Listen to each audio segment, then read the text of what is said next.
Hello and merry meet. This is the Witchcraft Teachings, the core group, and we have a special presentation today from an elder, a pioneer, someone that has global recognition and helped pioneer pagan community in the United States and also Europe, and also is a peacemaker globally. So I like to say, welcome to all. It's been in community for 57 years. And with that, I introduce you, Reverend Patrick McCollum.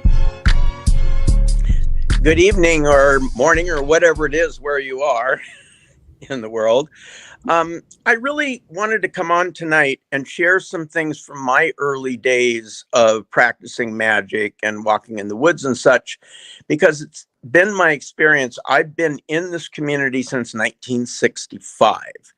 And so it's been my experience over the last 57 years that I've seen a lot of shifts and changes in what happened to the community. And one of the things that I really think is true, I've heard other elders who've gotten older say, is that our community seems to have lost about half as much of the wisdom or understanding of the magical things that we do,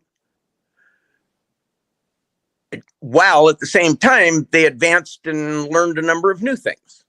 And so when I look backward at it, I find that most people in our community, even advanced elders, and there's nothing wrong with this, it's just the way it happened.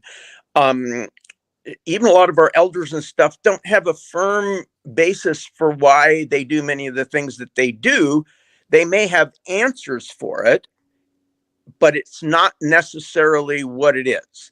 And I'm going to let you judge that, because I'm just going to tell you, I'm just another guy who practiced magic. And we got like about 1 million people who've practiced all over the world now, who all have an opinion or an idea or teach or do something. So I'm just another one of them, but I have been around long enough to really know my stuff. And in particular, the things that I share are backed up factually, where you can see them right in your face firsthand. And so what I wanted to do is share what I learned, but I don't expect any of you to all of a sudden go out and go, oh, well, we need to do Patrick's tradition or anything like that, or it's more legitimate or less. It's not about that. Rather, this is only my experience, what I learned. I believe it reveals significant things, not only for me, but for all of you. But I'll let you decide that. And then I'm going to share some very basic things, but I'm going to go into detail. And as I finish each section of what I'm doing, I'm going to make space so those of you who have questions, we'll try to answer them, unless they become overwhelming because we have more to share. Then we might have to hold some off to the end or something like that. But that's my plan. So anyway, I met some witches, Wiccans. Nowadays we call them pagans. We've been called so many different things in 57 years. But I met some people practicing magic in California in 1965. And that coven established itself here at the end of 1954.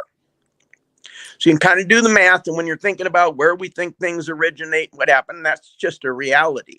And then there were so many people saying, oh, well, I was whatever, and my great grandmother was this and that and such and such. So I wanted to begin first by, after a year of intense study, which was not from books or anything, because there weren't any things, we went into the woods and the wilderness for thousands of hours of learning.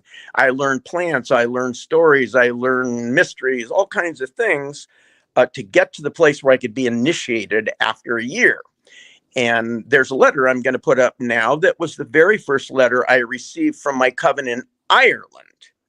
So you'll be able to go back and look at it. But if you were to look at it more closely, basically it's dated, I think, I can't even see it myself from here, it's dated the 9th of December, 1966. And it came in an envelope, and I saved the postage. You'll see there's a from Ireland stamp, postmarked in December 1966 from that letter. And the letter's fallen apart. I still have it. It's literally, the paper is, probably acid paper, and it's kind of coming apart. But in the end, it says that they're welcoming me into their coven, that they're sending some herbs to me that my high priestess had planted one of the herbs, which was belladonna, before the war, and it was one of her treasured things, and she sent me some pieces of it. So we can take that picture down. So this is a real thing that actually happened. So in the tradition, which I just named myself the Sacred Path tradition, because understand 57 years ago, there were no traditions. There weren't any Gardnerians. There were Druids in England, but there weren't Druids here. And there weren't Asatru, there wasn't Odinist, all those things evolved over these years. I mean, obviously they all go back to ancient times and different things, but what I'm saying, there weren't practicing people. Instead, what happened is people came forward and said, we want to know more about this. Some people went to Norway and studied with people and all kinds of things. But at this time, there weren't traditions with names. And I named this the Sacred Path tradition because when I asked my mentors, when I first started walking in the woods, what is it I'm doing? They said, you're simply walking a sacred path. Every step that you take on the earth, wherever it is, it's a step that others have taken before you, and there's wisdom there. And that each person who walks the path, even if it's the same one, will have a different experience. But someone who's walked it before or many times will have a better idea of where the path leads and what some of the landmarks on the path are that you should look for. And so that's how I look at our practice of magic. We're all walking a sacred path. It's just literally walking through life and learning things, and that we all have different experiences of that. But the gist of it all is singular. In other words, our overall experience of spirit, what we come to understand and everything, all are very similar and parallel from the people who walk that path. One of the most important things that I learned in my tradition is that magic is shared in stories. And I was actually told, even though there was only one book that came out, I think a few years after I was studying, to not even read a book on magic. And in fact, I don't tell too many people this, but in 57 years, I've never read a single book on magic, Wicca, witchcraft, or anything like that at all. Even though dozens of my friends were major authors, I have all their books signed and everything, I never read them. Because my high priestess told me the minute that you read a book, you have a problem. And I'm an author, so I'm not discouraging you getting books. But the minute you read a book, you have to recognize something. A book can't answer anything. It can't talk to you. It can't answer, more detailed, profound questions. So what you do is you get information, and then you have to process it yourself as to what it means, as opposed to be able to go into more depth and ask. So that's why I'm sitting here. I have a book. You could read it. You can learn some stuff. But now you can ask me directly, what does it mean? And there's a lot more depth to it. So we start off in our tradition with 3 stories. And I'm going to share the first story with you. And I want to tell you that in magic, I don't care what tradition you're practicing, all magic builds on what comes before it. The magic you learned before, the plants you learned, the rituals you learned, whatever it is, then you learn a new thing and it stacks on top. And if what you're doing is in alignment properly, every piece should fit. There shouldn't be that, in the beginning it says all magic is saying 1, 2, 3, and 5 years later in the same tradition it's saying all magic is saying 6, 4, 5. So we see things as building on top. So there was a first fundamental story I'm going to share with you. I like to call it the apple story. It doesn't really have a meaning, but I need every person here tonight, since you're on here, to really listen to what I'm sharing. I'm not just talking. I'm giving you very detailed, specific points that will then be illuminated later in this talk. So really pay attention. So imagine this. Thousands and thousands of years ago, some woman is walking out in the middle of the forest, and she lives in a little village, and the people that she lives with don't know anything. I mean, this is maybe back caveman days or something like that. And she sees an apple tree in the middle of the forest. And I think this is maybe where Adam and Eve, part of their story might come from, but I don't know anything about that. But she looks and she sees the apple tree. And what's unusual is that it has an apple on it and it's bright red. And all of you who've walked in the woods and the forest know that the forests are mostly browns, green, dirt colors, gray. There's nothing those kind of colors in the forest normally. So she's walking through colors and sensations and things she knows. And all of a sudden, she sees this bright red thing. You can't miss it hanging on a tree. So she goes up, she looks at it, she smells it, she finally takes a bite, and she discovers that it's delicious. It tastes really good. In magic, we call that the first layer of knowing, discovering that which is obvious and right in front of us. In other words, that apple's been there since the beginning of time. Nothing's changed. Everybody could see it, but we just saw it for the first time, and now we're having whatever our experience is with it. So the apple tastes really good. She knows a little bit about planting things, probably not apples and stuff, but she takes the apple back to her village and she gives bites of it to the other people and go, wow, this is really good. So they plant the apple seeds, and over hundreds of years, apple trees start growing around their village and they all got apples to eat. But over time, they come to realize that certain trees make sweeter and bigger apples than others. And they don't know why. So they look around, they kind of observe, and they realize that all the goats or whatever herd animals they have are hanging out underneath that tree, and that their manure is giving sustenance to the tree and making that particular tree sweeter, the apples, than the other trees that the animals aren't hanging on. And so they came to understand what we call the second layer of knowing, that there are things that you don't see at first is directly connected to the first layer of understanding, like the apple that you can see. But through time and observation, you begin to realize that the apple is the tip of the iceberg. Because if you trace the apple down to the tree and the tree's roots into the ground, you learn that the ground and the nourishment is more important than the tree, and the tree is more important than the apple, let's say. Well, now they all go, okay, fine. So they get manure, they tie a bunch of goats around all the trees, and then all the apples become sweet and everybody really likes them. And then fast forward a few hundred more years or 1,000 more years, and people are going, well, wow, there's still these trees that have much better, sweeter apples than the other. Why is that? And they come to realize that the sun shines on those and it doesn't shine on the others.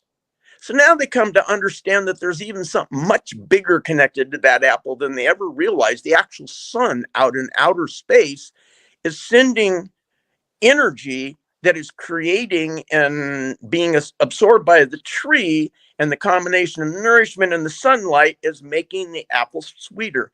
So they now start planting all the trees in sunny places with manure around them. I could go on and on about the whole story, but you could see how it goes, because the next thing is later on, science determines that ultraviolet rays and certain colors of light affect growing. And then we come to recognize that the types of light that touch, aside from the fact comes from the sun, matter. And ultimately, atoms move, quarks, rear quarks, God particles, every single one of those things is connected to that apple. It's just that when we were here 100,000 years or 1,000,000 years or whatever ago, we had no capability to understand that. And so what we say is that there are multiple layers of knowing and discovering magic. First, there's that which is obvious. Then with time and observation, that there's that which is under the surface. And then once you know those two things, then more time and more observation reveals even bigger connections. And the reason we tell this story in the beginning of my tradition is because every single thing you do, every spell, every tool you make, every thought really you have in relationship to what you're doing is exactly the same as the apple story. If you walk out and create a sacred circle, you're having a full experience. You call it directions, you might call the elements, you do some rituals and everything, and that's the whole of your experience. But what you will begin to discover is that, like the circle, I'm just going to use that as an example since that's where I'm going to start, is much like the apple. It's that which is obvious. and which we can see right in front of our eyes, all the actions we take place in the circle. But the reality is that the circle is like the apple. It has layers and layers that get bigger and bigger the farther down that you go. And so when they say that wisdom and magic is hidden, or it's hidden knowledge or hidden wisdom, that's what people who talk about magic are talking about, even if they don't know that. So that's an important thing to know. So I'm going to move into talking about some basic things that we all do together. And I'm going to begin with this idea of the layers of different things building on one another. And I'm going to share with you the second story that was prominent in my tradition and tell you a little bit about it. The second story is what we call the creation story. Now, we all know that there are many different creation stories. You know, if you're Norse, there's this one. If you're a Christian, there's that one. If you're Jewish, there's this one. Some Wiccans believe this. Other ones do that. Some witches think there's this. All kinds of stories. But in my tradition, we chose a particular story that comes from about between 11 and 14,000 years ago. And you can find bits and pieces of the story carved on a big stone at a place called Caramore, which is the oldest known stone circle in the world, between 11,500 and 14,000 years old. It's in Sligo in Ireland. So what I'm going to share with you, you could actually go there and see part of what I'm telling you about this story. So anyway, the creation story, and you need to listen really closely, this is important. It says this. First of all, I'm going to begin telling it in the ancient language it was told in from some time far back, but obviously not since the beginning of time, but probably for thousands of years. So listen to this. Alak machum nekmek, shukmanemes bakum, mabakchuk, shukanma, shalama, haknama. So those are just the first few words, but translated that, and then I'll go in there. The story says, in the beginning, there was nothing, and the nothingness came together and became the mother of all things. That's what my first statement I made is. So just think about that for a minute. Then it says, and when the mother became, she was alone. And so she cried out into the nothingness, the darkness, and she screamed. But her scream had no sound. And that scream was called Paga Chi Rowan, the primal scream of wisdom. And that scream moved away from her, let's say outer space, just rather than nothing. She's out in space, there's nothing. And her scream moved away from her because it was like a sound wave moving away. But it had no sound because there was no one to hear it and there wasn't sound. But what it did is, as it began to move away, the wave changed from a wave of sound into a wave of light. The very first light. But that light had no illumination. It was simply a wave of the mother's energy moving out. And that wave, that first light, was called Lazra Mek, the light of darkness. Well, the Lazra Mek, now picture this. Let's say the great mother's like hanging out there. She screamed, this entity, thing, wave, whatever we're going to call it, is moving away from her.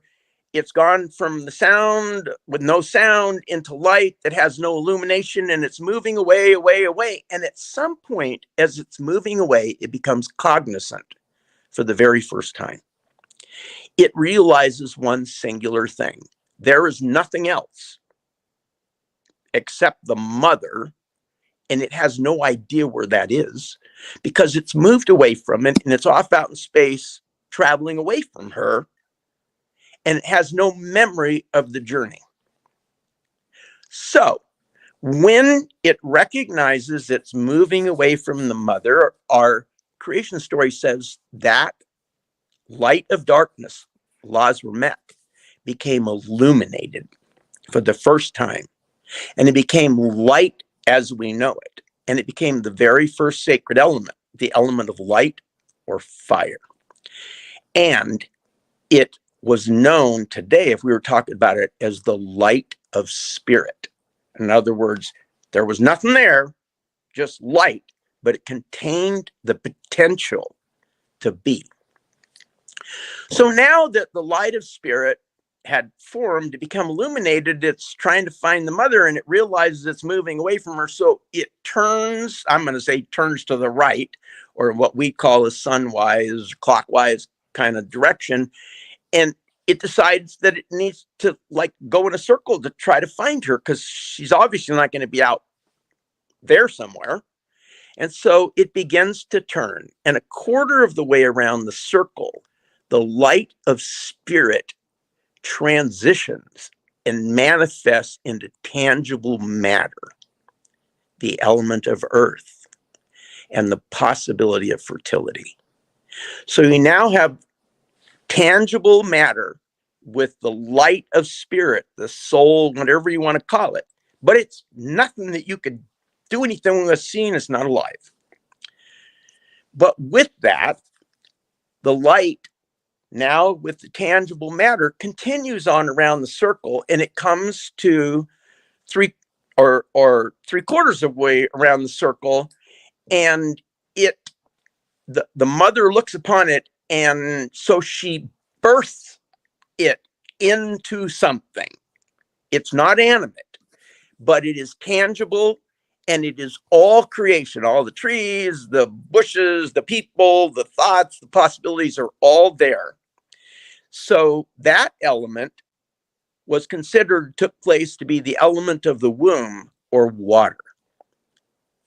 So you have the mother crying out in sound turning in the light of darkness, Lazarmek illuminating, coming to know it's moving away from God, the mother, the whatever it is, turns into the first element, fire or light, starts to turn to go to find the great mother, transitions in that process and becomes physical. So it's both tangible matter with spirit, continues on until it gets three quarters of the way around its journey in a circle around, not knowing the mother is in the middle, but in a circle, and is birthed into the world through the womb of water.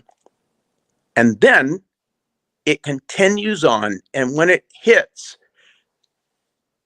that was halfway around the circle, three quarters of the way around the circle, the mother looks upon it and she sees that it's all good. And so she breathes upon it and she gives it the breath of life, and all creation comes to be animated. So the fully animated creation of everything traveling in this sphere of light is still looking for the mother. So it continues on around the circle, and guess what happens? For the very first time, it gets to a place that it recognizes the east, or the beginning, or the place of fire, or whatever you want to call it, because that's where it became cognizant. So now it knows where it is. And once it realized where it is, it realized it went a circle all the way around. It did not find the mother. So instead, it determined that the mother must be in the middle of the circle, and it turned inward, reconnected with her, and created the very first fully creative circle and all the elements necessary to retell the creation story. So now today we all go and we go, hey, and I want to, can we put the picture up of the circle with the arrows just so people can kind of see that? So you can see in the middle, you got the mother, then it goes over, becomes light of spirit, goes around, and this will be recorded. So if you didn't write it down, you can just kind of keep it. And an important thing is that the ancient people knew air. I'm sorry, where's air? I can't even see over here. Knew air as wind. And today, most of the indigenous people still call it when, but somewhere along the way in England or something, they start calling it air in like the 1800s or something like that. And that's important. All right, you can take that on down. So now we have a basic idea of why the circle is there. Each time that you walk the circle, you begin in the middle, you call down energy, whatever it is, usually have a chalice, maybe you have water or incense or whatever. But typically in the circle, you walk to the first direction, you acknowledge it, you might sprinkle stuff on it. You would typically have the 4 elements that I just explained to you evolved through the process of the creation story. And you walk all the way around the thing and retell the story. And when you get to the place where you started, you turn inward, come back to the altar, and you call the divine. That's the basis of all ritual for every single tradition, Christianity, everybody else. It may not be the right story for them, but that's how it reveals itself as a story. Now, once we know that story, there are things revealed in the next story I'm going to share with you that are really important. And that is this. How many of you, and I can't see you and I'm not going to know the answer to this, have heard by the power of 3 times 3? It's a common thing in our tradition, common in Hinduism, common in many other traditions. I'm hoping some of you have heard of that. So what does that mean? Well, here's what it means. Can you put the next picture up for me? It should be the one that shows the 4 directions and stuff. So you will see there that I've divided the circle in 4 parts. And the things we now know about it is that each quarter of the circle from one element to the other is 90 degrees. The circle is 360 degrees. So 9 and 0 for 90 degrees is the number 9. 360 degrees is 3, 6, and 0. That's 9. But now, if you look at the elements as they're crossed from each other and you take water and fire, there's 5 letters or symbols in water and 4 in fire. There's 9 total symbols in them. If you take earth and wind, you'll see that balanced on that side, there's also 9. So the point I'm making here is that everything in the circle equals the number 9. Why is that? Is that just people decided to do it? Is it, mathematicians decided something? What? One thing I will tell you that you can look at later is 9 is a number that no other number in the entire universe has similar characteristics. 9 is a number that no matter what you do with it, it always equals 9.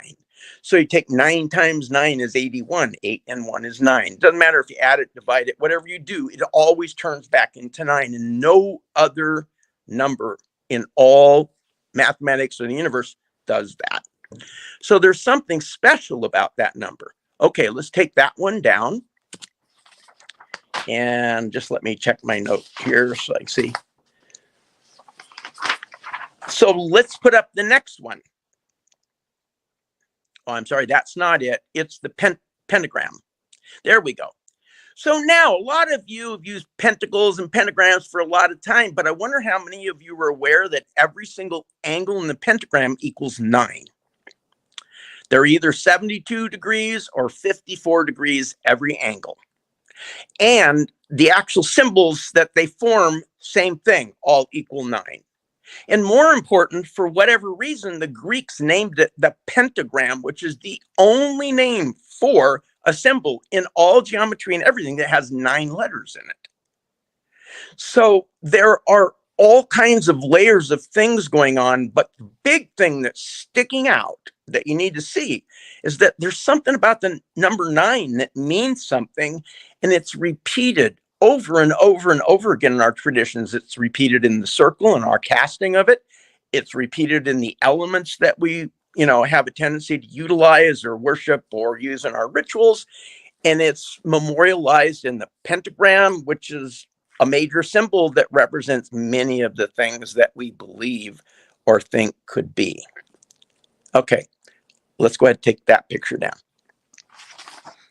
So now I'm going to tell you the third story, and this one is going to blow you away.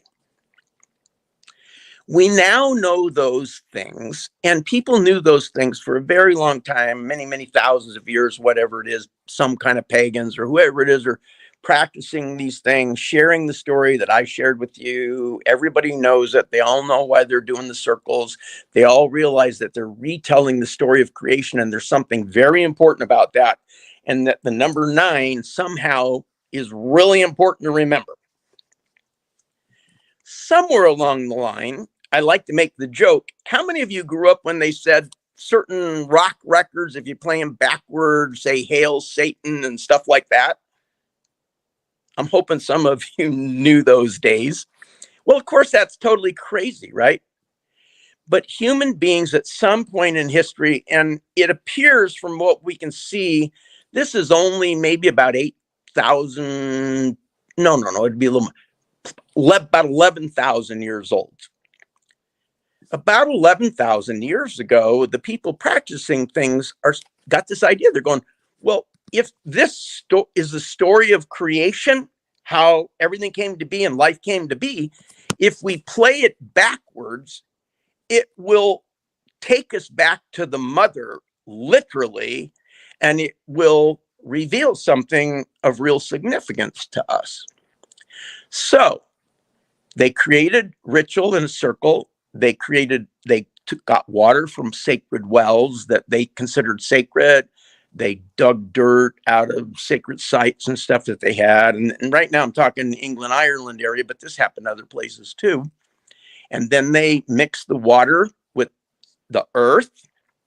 And then they boiled it over a fire in a certain way, in the right sequence and such and such. And then when it was all ready, they breathed on it. And when they did it, it coagulated and created a white, gooey, chalky substance at the bottom of the chalice or whatever it is they're working with. They scraped that out, let it dry, and they discovered something amazing about it. What they discovered was that those dregs that came out of the circle, when you took them in a dark place, they glow with their own light. Lazramek, the original light of illumination that created everything. So they're going, wow, this is like pretty cool. And they later came to understand that they were doing that. And I don't know how this came to be or whatever, but somewhere along the way, people decided that, hey, my dad just died and we got this sacred light that we make. We use it in ritual and stuff like that. So here's how they use that light. They would make that substance. And then as they tell the story of creation, while someone's telling the story in the ancient language or maybe in the modern language today, another person is carrying a little vial full of this powdery substance that glows with its own light, and they are dripping it as they're walking from the center to the first place where things became illuminated and around the circle and back to the center. And when you're done, if you're sitting out in the middle of the woods in the wilderness on a dark night, your entire circle glows with a blue-green light that pretty much stays glowing all night long, and you are now standing in a circle of light. Now, I'm sure many of you have heard of people saying we stand in a circle of light, but this is what it actually means. The circle of light was the substance created by putting the 4 elements together backwards, believing the creation story would lead them to discover how creation began and to get back to the divine and kind of have the ultimate knowledge of how life is created. Well, they later found out that if you took your parent or somebody that died and took a couple of their bones and ground them up and threw them in the same stuff, it increased the light almost 10 times. So they started grinding up, putting the bones of their ancestors in the sacred, I call it sacred chalk because it's kind of chalky looking stuff. So we'll just call it that for this purpose. As they started to walk and create their circle, the light was way more intense. That particular material, I worked for a number of years at Avebury and also met with the people at Stonehenge.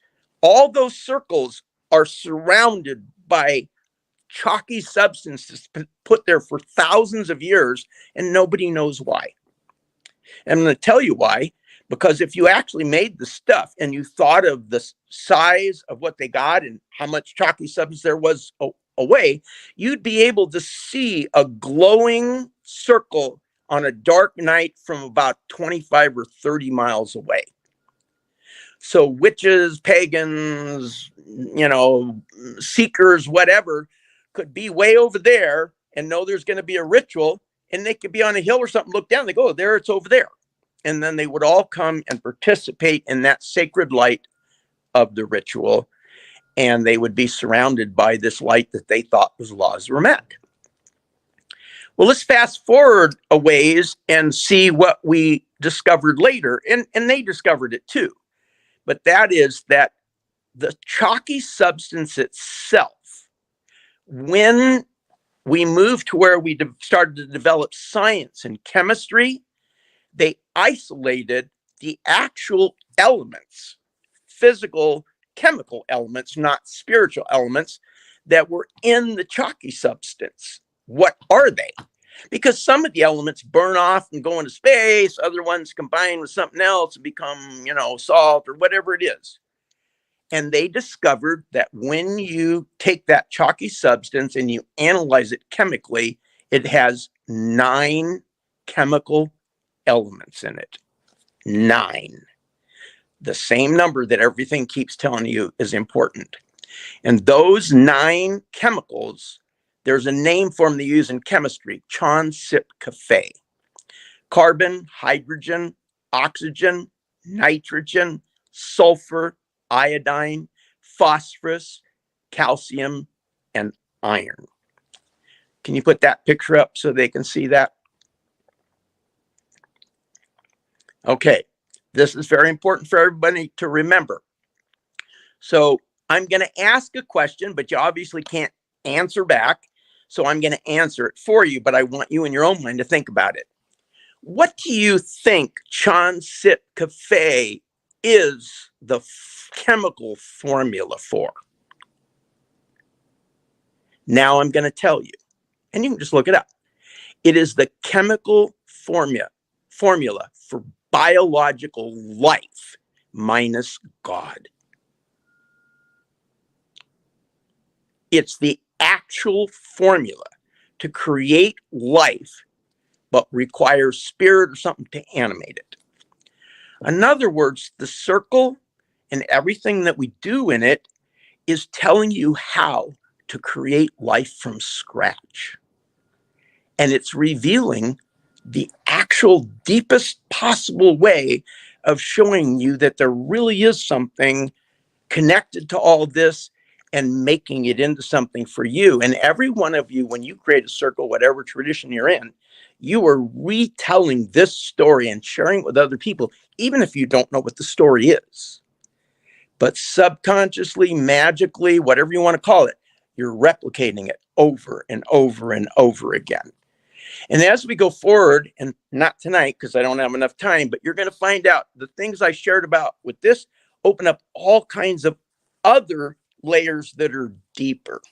And I think with that, the last thing I want to do is, so put a picture of the container up for me first. So this little container is a container of chalky substance that I and a couple of other people made at Avebury Circle, which is the largest circle in the world, utilizing elements collected from there. We got water from the Chalice well and, stuff like that.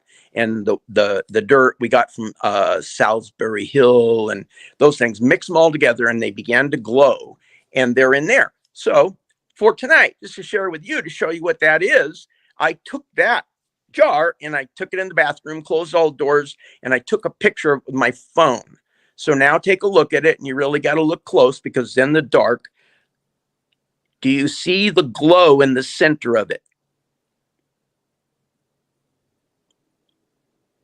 That glow is Lazramek, the light of darkness. It is the light of the ancestors, and it is light composed of 9 chemical elements that reveal the secret of creating life.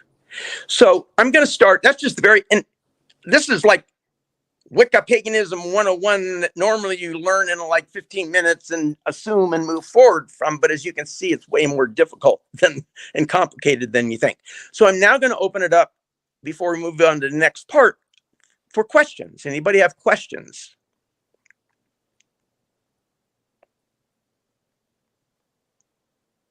Go ahead. I think that the moderator needs to acknowledge you. I can't. I can't.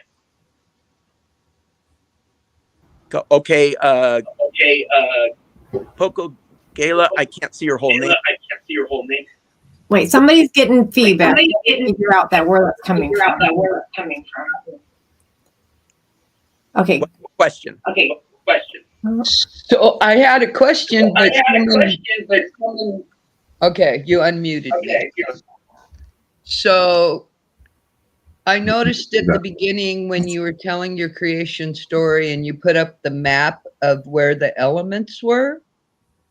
I'm wondering if it's because it's on maybe a different hemisphere or something, because they're not where I've learned in the last 40 years from a couple different traditions where the elements were. So I was wondering about that. That is an awesome question, and one I hope somebody would ask.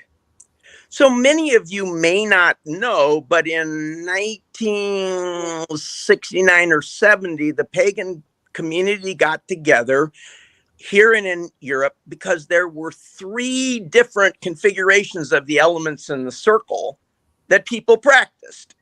And we voted to make it what you see today.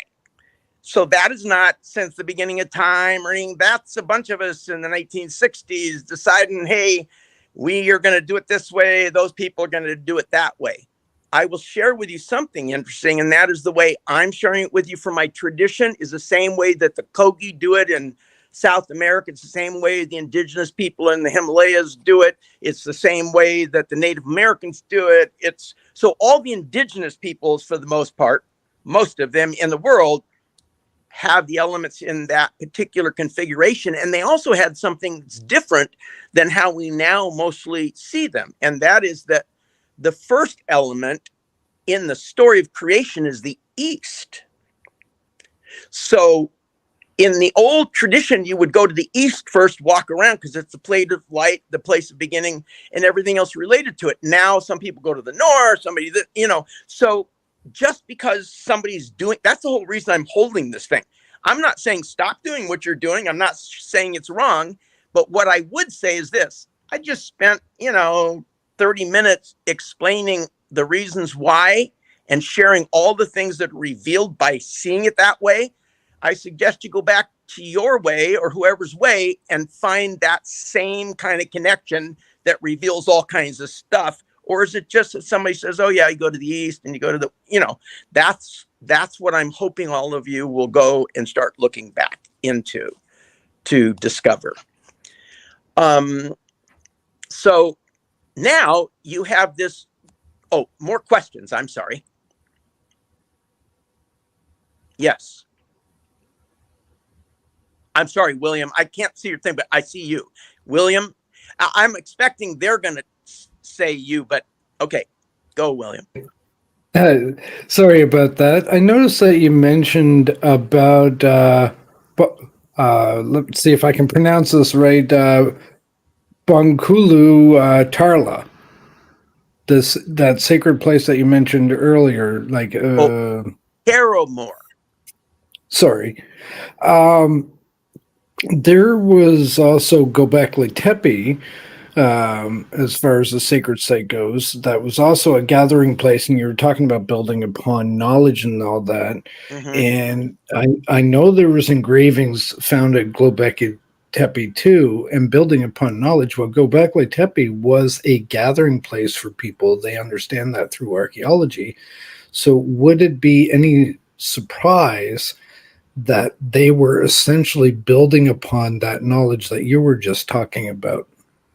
No surprise at all, because my first big surprise is all this. I'm thinking, oh, this is like a pagan thing. It's really something. Then I climbed the Himalayas and I met with the shamans that have been practicing up there since the beginning of time.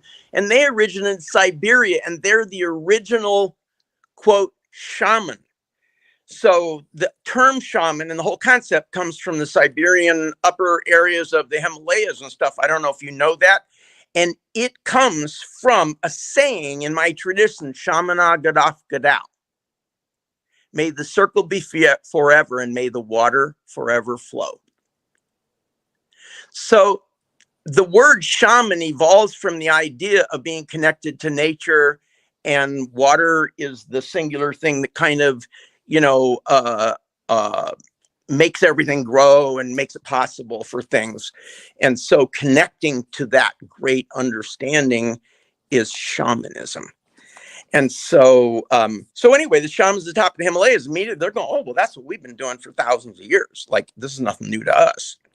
So again, like I said, I'm not trying to get anybody to do the particular thing I have. I'm just saying that when you start looking, if you can't find connections all the way, something is wrong. Doesn't mean it isn't there, doesn't mean it isn't real, but if it's missing, it means you might need to find it to complete the story, or maybe the story's not entirely accurate. And that's up to you to kind of sort out and figure out. But I do think that for every one of us, it does change things a little bit when we cast a circle, if we realize from this moment on that when you do that, that the actions that you're taking are not only revealing an ancient creation story, which may or may not be accurate, but they are also revealing a deep secret that we can physically trace and see, that reveals the secret that everybody was trying to get to. So that's why I feel like there's a great deal of weight, that there is some truth somewhere in all of this. And then as you begin, now understand that from my perspective, this would all be stuff I would have learned in the first week. So now I'm 57 years down the line, and I've learned a whole bunch of other stuff that stacks on top. I can give you 20 layers now of this, but I'm not going to do that tonight. But there are many more things involved. But what you have learned from the circle is, one, that typically it was resharing a creation story. Two, it was a story that identified why the elements are there, how they evolved, and how they played a part in creation itself. Three, it shares why we start in the middle, have an altar at all, and go around a circle and call directions and elements and come back to the middle again. Those things are all really clearly identified in these original kind of stories. So unless there's any more circle stories, I want to move on, because I got a lot of stuff to teach. And obviously tonight we are not going to get through 57 years of whatever, but we're going to go through a few basics. Yes. Question. I can't see yours. I don't have my glasses on. That's okay. There's not much to see here. So I'm getting that metaphorically, the fire is representing that prima matter. And then the earth comes next, is actually creating more of a solidification, or the material world. And then the water is that point of nurturing and creation. And then light and wind, or the air and the wind, I'm taking as maybe kind of an intellect. Well, no, it's actually the great mother to breathe life into creation and make it animated. Okay. All right. Any others? Okay. Is it Pepe? I can't see without my glasses, and the letters are like a 64th of an inch tall. Go ahead. Papa. Okay, Papa Onyx. Go ahead. Papa Onyx. You know me as Chuck, Patrick, from IPR. I know you, Chuck. I can find the picture, but without my glass. So I have a problem. I don't have my computer glasses. They're broken and gone. And my other glasses are for distance. So, and I'm now looking at all of you on my cell phone in little tiny squares. So it's very hard for me. Well, it's good to talk to you again. Good to see you. It's always great. If you ever have a slight bit of time, maybe you can come back on Fireside with me. I'd really appreciate that. What I was going to bring out, or kind of tease out, is you shared the creation story that you were taught in your earlier life, earlier path, and you also mentioned that a lot of other what we call traditions today share a very similar creation story, a little bit of different veiling, a little bit of different metaphors, but it's basically the same thing.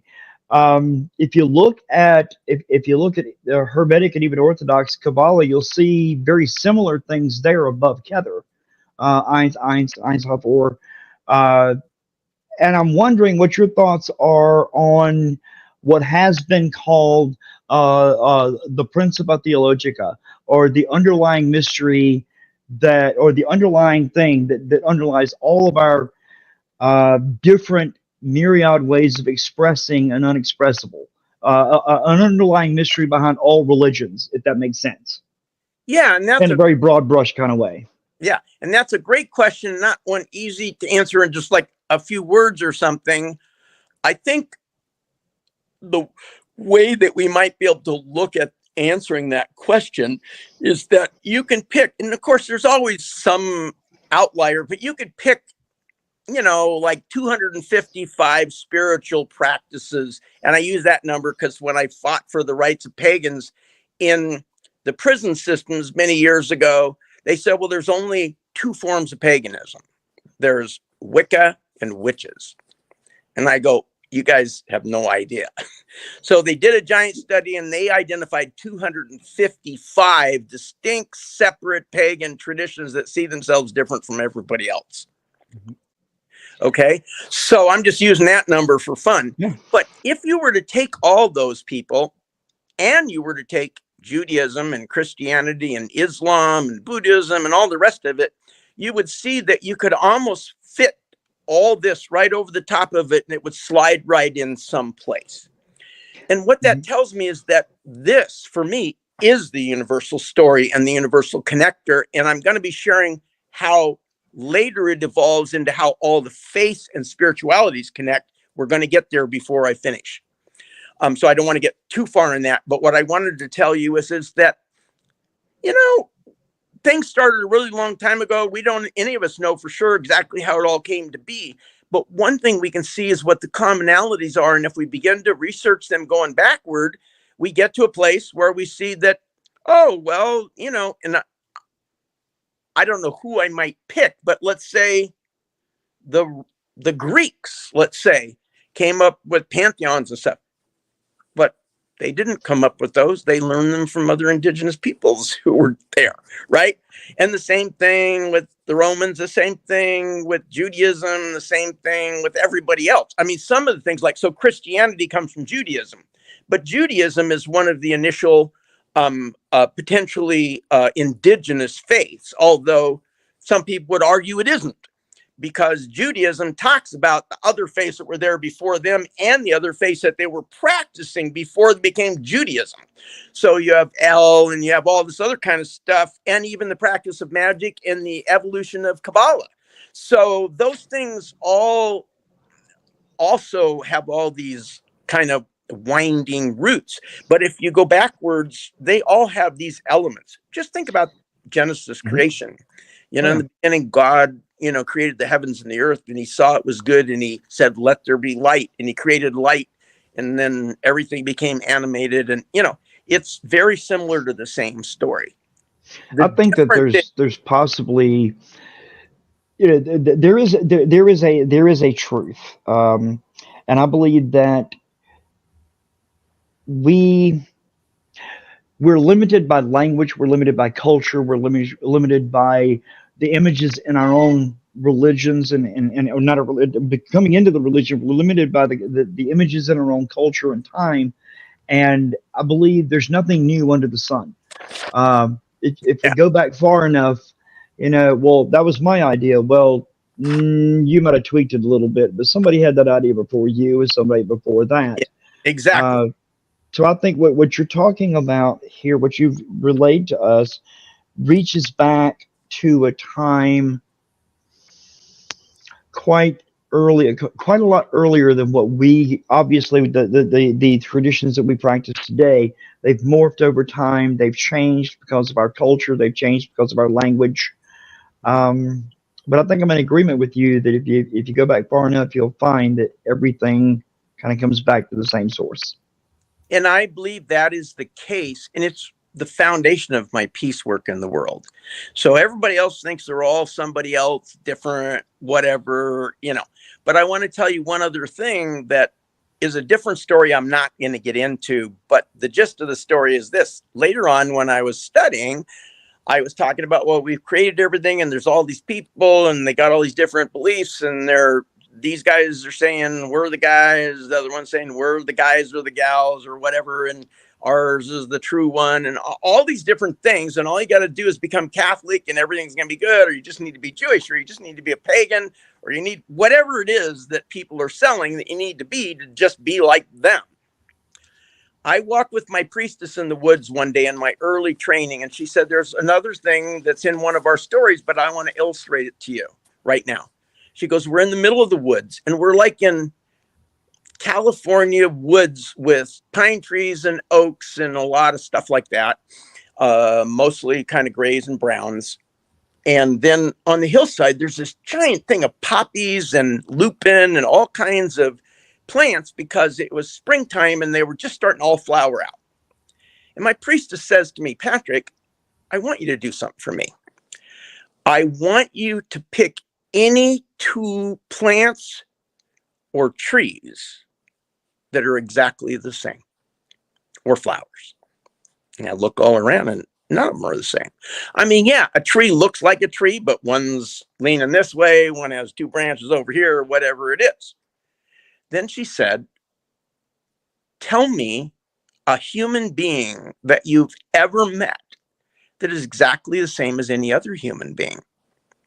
And I thought about it for a while. I thought, well, I've never met anybody like anybody else.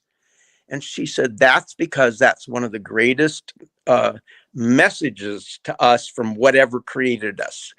The singular, most sacred thing is diversity. And God, spirit, divine, goddess, gods, whatever you want to say, that created everything, created it like that. So anyone who says, if you just be like me, then we'll all be one, is way off track, because the only way that we can all be wholly what we are supposed to be from a sacred point of view is to be distinctly us. No one needs to be someone else in order to be in a sacred space or to be anything or for things to be right. The way that things are the most right is when everyone and everything recognizes the sacredness of diversity. So just play that over like being trans, or play that over being gay, or play that over being a pagan and somebody else is a Christian, or a Catholic versus a Protestant. You could play it out all over everywhere, but you can see all of the narratives that they all share are not true, clearly. Because otherwise, if all we all had to do was to be one thing, we would have solved our problems a long time ago. But instead, what everyone needs to come to understand from a sacred point of view is every one of us is distinct and sacred and unique as a snowflake. And consequently, that is the most sacred thing. So stop with that. Any other questions before I go to the next part? Okay. So let's move forward and see how some of that plays a part in the next kind of things that come to be. I would like just to take a sip of water, if you don't mind. So now they know creation has come to be, and they know that the elements are sacred. And one of the things that they found in the most ancient of times that we hear about a lot of times is water was really critical, almost more than any other single thing for human beings. And that's a real practical matter. We can go for months without food and still not die, but we can only go 72 hours without water and then we die. So water is a critical thing to life, which is why people always live near water sources. And it's why sacred springs and sacred wells came to be, because they were places where we knew for sure that the divine had provided the sustenance for us to survive by giving us water. And so it became the story in all the ancient traditions that when creation came to be, that the sacredness that manifests and continues to animate all of us emits or comes out of the sacred wells, because they are a replica of the womb of the great mother when she birthed everything else. So people began to come to wells and places like that and consider them sacred, and they still have them all over everywhere today. But for thousands and thousands and thousands of years, they had sacred wells and sacred springs. So now people are looking at the sacred well and they're going, so if that is so sacred, what is there that we're missing in the layers of things? And they look at the wells and they notice that wherever you go in all over the world, there's always 2 trees that grow in the well. There are other things that grow around it, sometimes here and there, but there are 2 distinct things that always grow in the well, that their roots actually go down into it. The willow tree and the cottonwood tree, or what, there's various versions of the cottonwood. Those 2 trees, their roots always grow in the sacred wells, and they're always present there and have been since the beginning of time. Well, the one tree, the cottonwood tree, has become by indigenous people known as the heart of magic. And the leaves, and unfortunately I don't have one with me here, are shaped like a heart when you make it for a Valentine's Day present. And if you look at our hearts, they don't look anything like what we use to represent a heart, like when we're on Facebook and we click. Those hearts we click are replicating the leaf of the cottonwood tree, which was thought to be deeply sacred because its roots literally went into the womb of the great mother, but the top part of the tree was manifested in the world we live in. So they believe there was a connection there that brought some kind of power or something. Now, in more modern times, for example, the Zuni indigenous peoples have for many, many thousands of years used the roots of the cottonwood tree, which they call the heart of all magic, to make their kachina dolls, which are the direct manifestation of the divine. And they do that because since the beginning of time, people have believed that those trees and roots went down into the literal womb of the mother and then brought that magic up.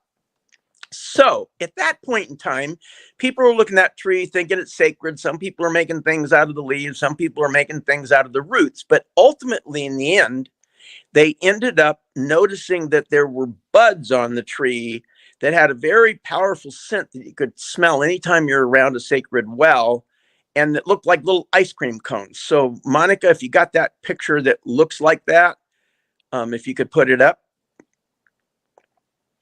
Okay, that's them in a bottle, but there's one of them just laying on like a counter. They look like little, but that's it. Those are the buds of the cottonwood tree that grows in the sacred well. The known name for them in a more scientific or understanding way, and in the ancient times, their name was called Balm of Gilead.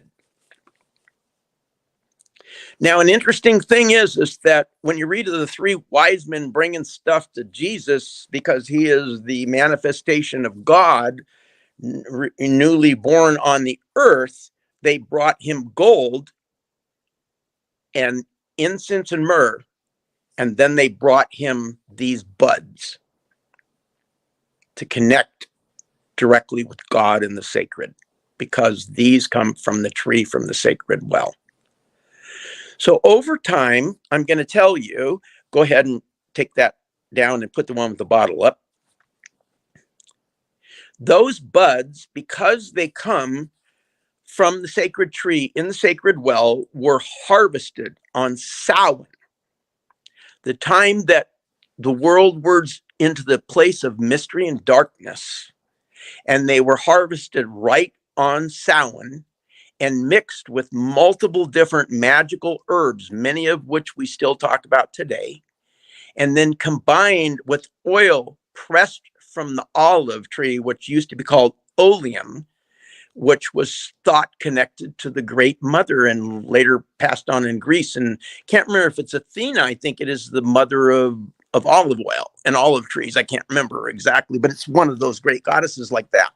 So they believed that they were creating an oil with magical herbs known to contain certain connections to magic and mystery, these sacred buds connecting to the moment of creation, and the oil from the olive as their kind of, liquid that they're in, to create what was called the sacred oil. Now, I'm not tonight going to teach you how to make the sacred oil from scratch, although we might do that on one of these in, the next few times or so.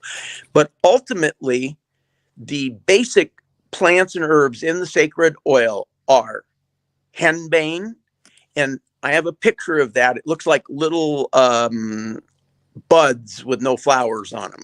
Could you put that up, Monica?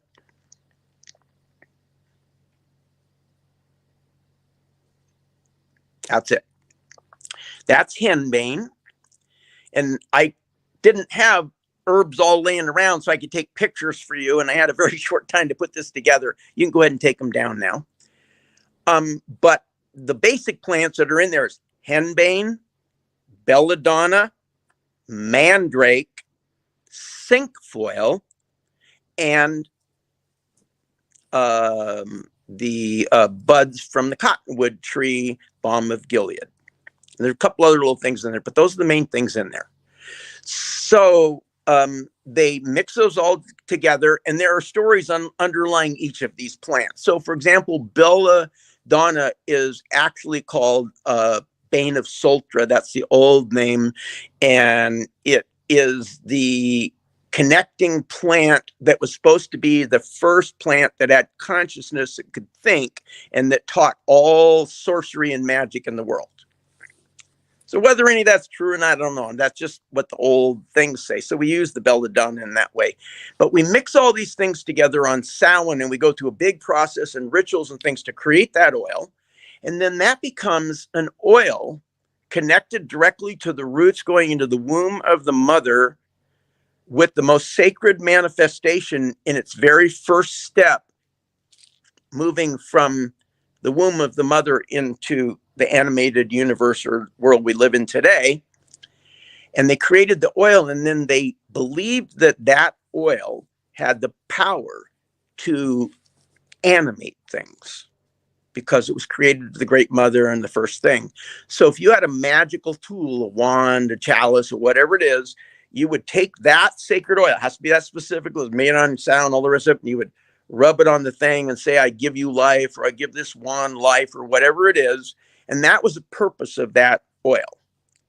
The oldest known written formula for this oil is over 7,000 years old. It's in India, and it's written right down. So we have a slight variation, but it's the same thing. And they believed then that that oil could bring somebody back from death. So they would use it to anoint people in death, and later began the process of anointing. Prior to that, there was no anointing anybody. That oil got picked up, and the Hebrews and others used it to anoint Joshua. They anointed the Ark of the Covenant with it. They anointed John the Baptist. They anointed Jesus and Aaron, all with that same sacred oil. And you can read about that. But this is the actual oil, and I know how to make it, and we're going to be doing that. So the oil carried through much of history, and today you can go into many churches that, it might be Islam, might be Jewish, might be pagan, whatever, and people are anointing one another with oil, and that all originates from this specific set of things that we're doing and becomes the sacred oil. So then they came to realize they'd captured the sacredness, and whoever was making it on Samhain put their energy in it. But when the next Samhain came, they decided to always keep some of the original oil and add it to the next batch, so that whoever else came into their circle, their coven, their community, city, whatever it was in those days, would be directly connected to the first people who ever made the oil and those first understandings. And this went on for thousands and thousands of years. And for me, for 57 years, every time we make the oil, we put the oil that was given to me the very first day I was initiated, which was shared to covens, my coven, for very long times and somewhere back into history. We put some drops of that and make the new oil and share it. And just so all of you know, like at Pantheon, which is in California, and at Pagan Spirit Gathering, and in some big gatherings I did in Europe and stuff like that, I passed out and taught thousands of pagans how to make this oil. We made it hands-on, and they all took it home, and all of them drip it into their oil, and they're passing it on all through their traditions today. So this is like a new thing to learn. So I wanted you to know what the oil was and what the purpose of it is and why it has a connection to the sacred well. And the sacred well is sacred because it represents the womb of the mother that we spoke about, water being the place where birth took place, that everything else came to be. And in fact, it ends up manifesting to become the chalice that we put on our altar. So if you have an altar now, you'll have a chalice, you'll have some kind of a sacred oil for anointing purposes, you'll have the 4 elements, and then you'll have some other things. So let's see, any question about the sacred oil?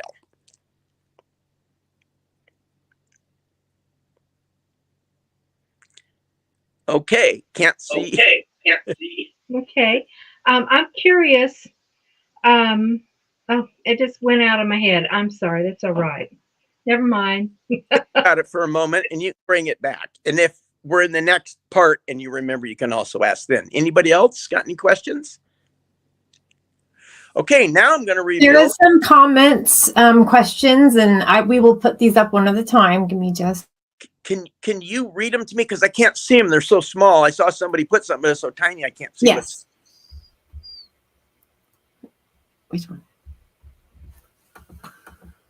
No, this one right here. Yeah. Is oleum different from omphaceum, oil pressed from green unripe olives? They're both ultimately the same thing. Oleum is now the word that became oil, ultimately, as Latin developed. And oleum is simply the pressed oil from olives that are green. So yes, it is the same thing. The next question comes from Melissa Tomlin, who wanted me to ask this. How do you address semantical differences when trying to explain the older teachings to a generation that uses not just different words, but different understanding of the words to us? Well, so one of the things that they said when I was studying the Sacred Path long ago is we all speak in different ways and we all have different stories.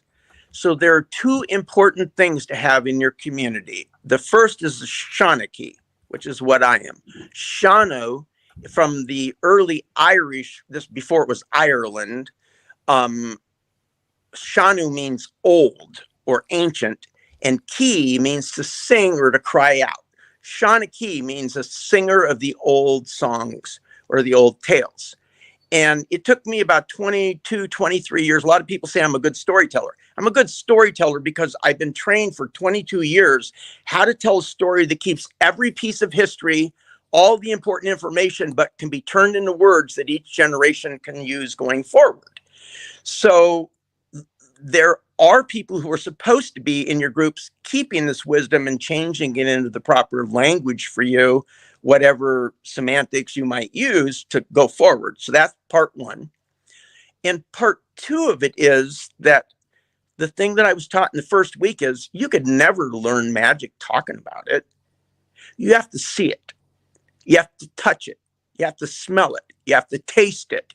You will never fully understand it unless you have all the pieces and physically in a way that you can understand them and accept them as opposed to just hearing about them.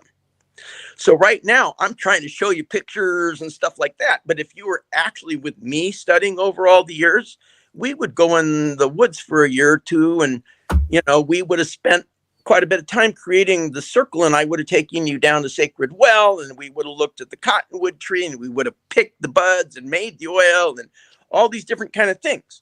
So the people who are having an issue with semantics need to go out in the woods and have somebody, whatever language they use to describe, to actually show them what all this stuff is.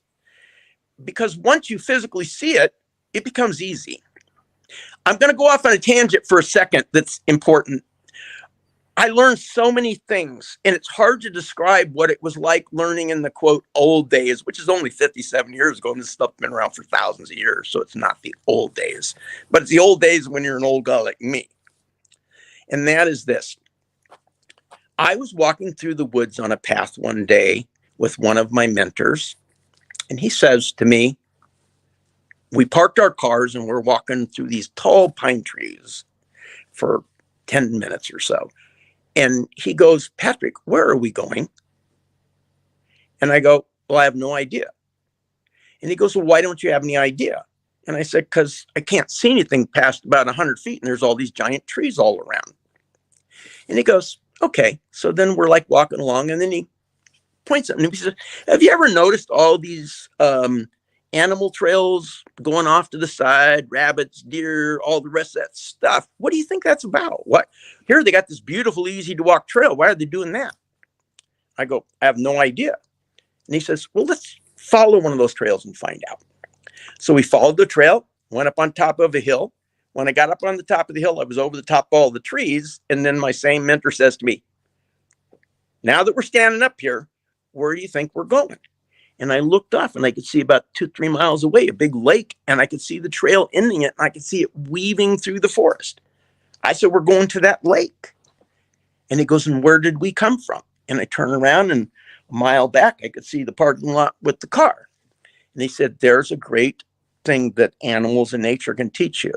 When seeking to understand things you can't see, or that you're trying to discover, and when you're trying to find out if you're getting to the destination that you're headed for, or what your destination is, and how far you've gotten on that journey, just move to a higher place where you have a greater view of the overall thing that's happening. So this is a little short version of the kind of stuff that I would learn, 20 times a day. You can, I was going to say, you could take the picture down. There's no picture. So the practice of magic is not just learning magical plants and herbs and then creation stories and how to make, dirt that glows with its own light and bones and all these other kind of things. It's also a practical way of thousands of years of simply walking through the woods, or what would be all life, and understanding as much as you can about it so that you can survive and be able to share with those who come after you your story and how to make their journey through the woods. And so that's what really the practice of magic is. I've been passing this to other people. All of you on here are passing it on to other people yourselves. So we're having that same experience.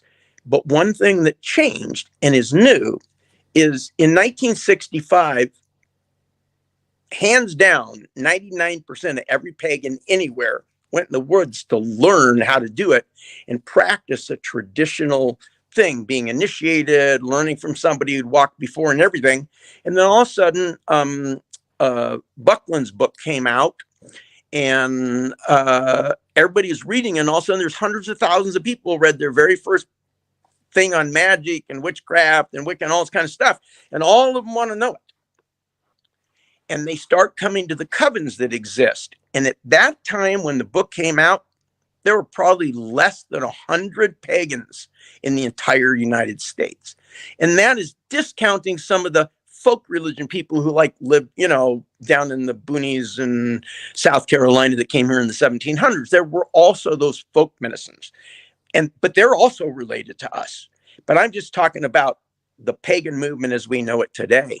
So there's 100 people that totally had any understanding of what anything was, and 100,000 people wanted to join our covens. I had a coven that I was in that had roughly about 12 people in it, off and on, would move back and forth, sometimes be 9 or 14, something like that. And the very first year that book came out, we had 500 people pushing us to try to join our coven and have us walk in the woods with them and teach them all this stuff that takes a year for 2 or 3 people to teach to one person to give them their full attention. And so what ended up happening is people started coming out of the woods. They read the book, and all of a sudden they were high priests and priestesses, and there were a huge number of people wanting to learn. And so they stepped forward and says, well, I actually know it all. I read the book, and for $50, you can join my coven and I'll teach you. This was the beginning of the first witch wars. The idea, there was a lot of charlatans and stuff coming forward. There were people who really didn't know their stuff. There were also really good people, but it was very hard to sort them all out, And so the witch wars started and developed into, since there were 100,000 people who were learning by the seat of their pants with no previous experience from anybody else other than reading a book, and there were 500 people who'd gone through the long process, the question became from the people who were the larger group, we can't join your coven, we can't learn from you or anything, but we read the book, and why can't we just make it up ourselves from there? We got basic information, we can create our own stuff. God, the divine, speaks to all of us. And, 20,000 years ago, the way all this stuff came is somehow some divine spirit told somebody. So we can just do that. And there became a big fight over, should you go through a traditional coven and be initiated and learn from people, or should you just make it up yourself, or should you just read books? Today, we have a community that's probably 99% eclectic, where none of them have, for the most part, ever studied with anybody who studied previously before the development of the movement and studied all the things like what I'm sharing with you tonight. So that's how we got where we are. I got off track a little bit. I want to talk about the next part in relationship to Laz Ramek,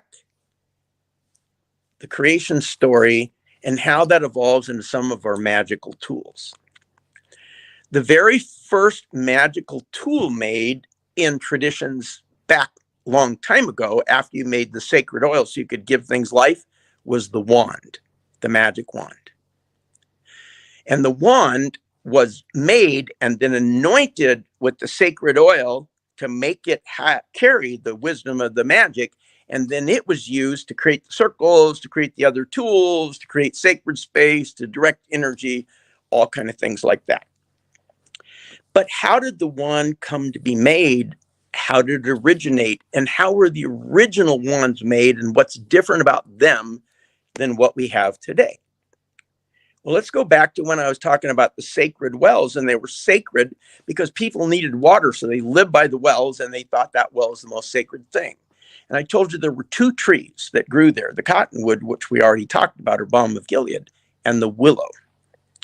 And when our ancient ancestors observed the willow tree, whose roots also went down into the well, they observed something they hadn't thought about before. That tree is the very first tree to come back to life after winter in the entire world, no matter where you go.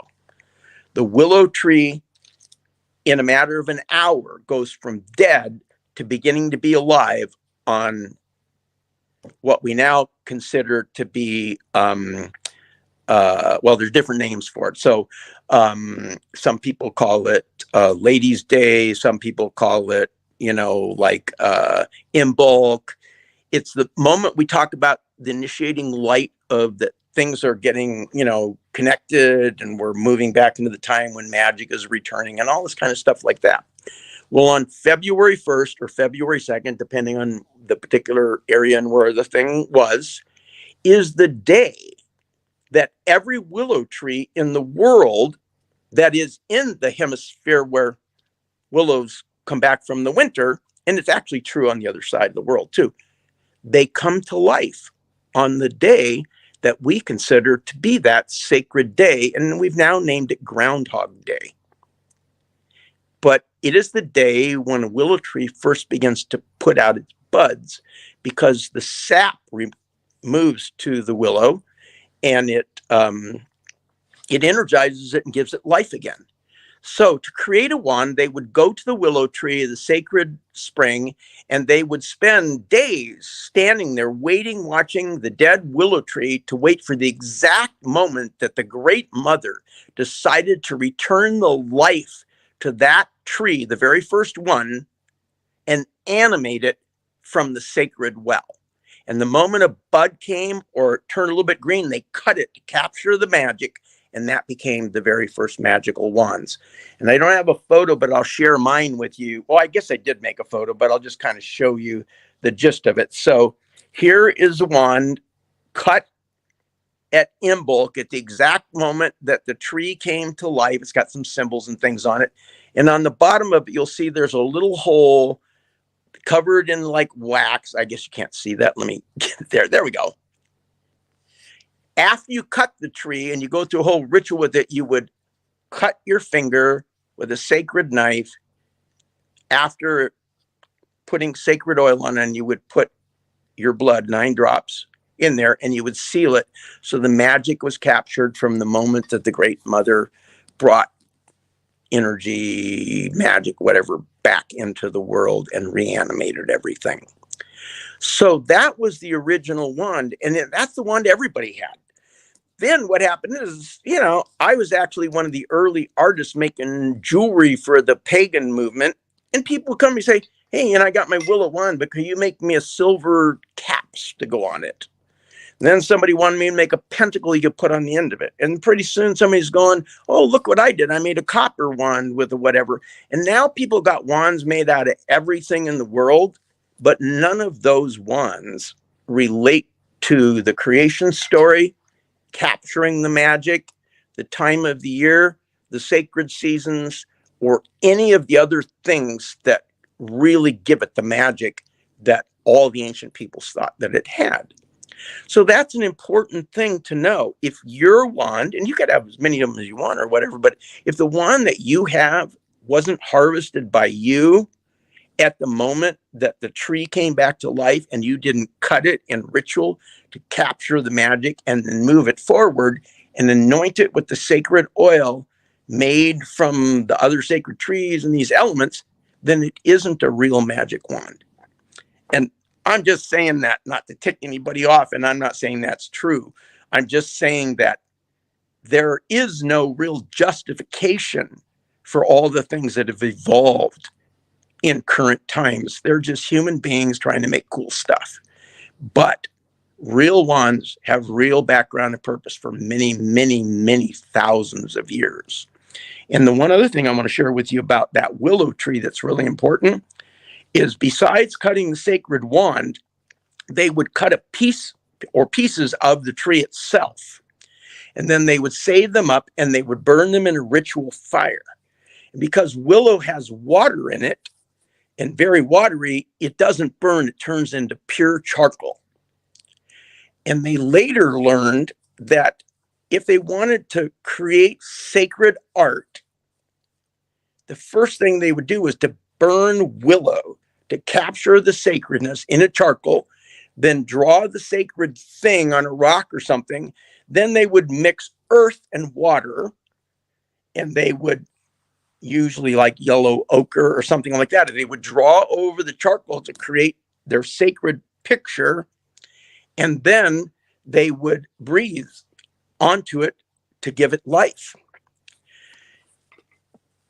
You may not know it, but every artist that we know of since the beginning of history, including the ancient caves in France that are, 20,000 years old, and things they now found with the Neanderthals that are 70 or 80,000 years old, every single artistic drawing done by anybody was always done with sacred willow charcoal. And today, if you buy charcoal in a store, in an art store, it's willow charcoal. And the charcoal that's the most coveted by all artists and was used by like Rembrandt and all the rest of them comes from the Salisbury Plain, where Stonehenge is, where they harvest the sacred charcoal for thousands of years to make it so that you can impart magic into art. So I'm going to stop there and see if we got any questions. And then we've spent quite a bit of time. I don't know what time it is now. Go ahead. Mr. McCollum, I had one question going back from earlier in the presentation. It had to do with when you were lecturing about creation, and you had said that within every tradition, every pagan tradition, no matter what it was, is that you would like quarter calls and of that nature. Mm-hmm. So ultimately, what you're saying is universally, the act of casting a circle is actually just the act of creation itself. Is that what you're saying? Yes. And more importantly, it's the act of subconsciously passing on the ancient creation story and making sure all the elements are present so that someone like all of you, thousands and thousands of years later, could either discover or be told that these different things are happening. And then you could physically see that there's 9 elements and that it creates life and makes glowing stuff that's the light of your ancestors and all the rest of that we all talk about. And I also, I'll finish a little bit of your thing, but the other part I want to point out is, so let's take, Asatru and Odinism, for example. You got the sacred tree, the wells go down, the roots go down. I mean, it's all the same kind of stories in different ways, and we've added different components. And I'm not anybody could say which one's the right one or the wrong one. I'm just learned what I learned, and I'm sharing it with you. But I've discovered after 57 years of traveling around, talked to an awful lot of people. I went to Pagan Spirit Gathering 15 years ago, and I had 115 or 20 pagans came to my presentation on how to create a circle and why we do it. And I had at least a dozen major leaders. Starhawk was there. I can't remember all, like Orion Foxwood and Anderson was there, and I can't remember who else, but a lot of people from COG were there that were, founders and all that kind of stuff were all there. And I said, there's like 120 of you. How many of you been studying for more than 20 years? Out of 100 and something people, there were about 10, 15 people. Raise your hand, over 20 years. How many have been studying 10 years or more? Probably, 40. How many 5 years? Probably some other number. And when you added them all up, it was 120 people. Then I said, okay, how many of you know why we worship in a circle? Not one person, including all of our elders, raised their hand. The reason was not because they didn't have some answer, but they weren't sure if it was the right answer. And that tells you something, because what we've done is created what people make jokes about. I don't ever say this, but fluffy bunny stuff. We practice in a circle because it never ends and it never begins. And it's the symbol of the ultimate, everything. It's a focal point. It's like a big magnifying glass. All these other justifications for it. And none of those things have anything to do with why there's the elements and all the rest of that kind of stuff. And so that really opened my eyes that somewhere we lost this in a fairly short time. If we could even have major players not know it.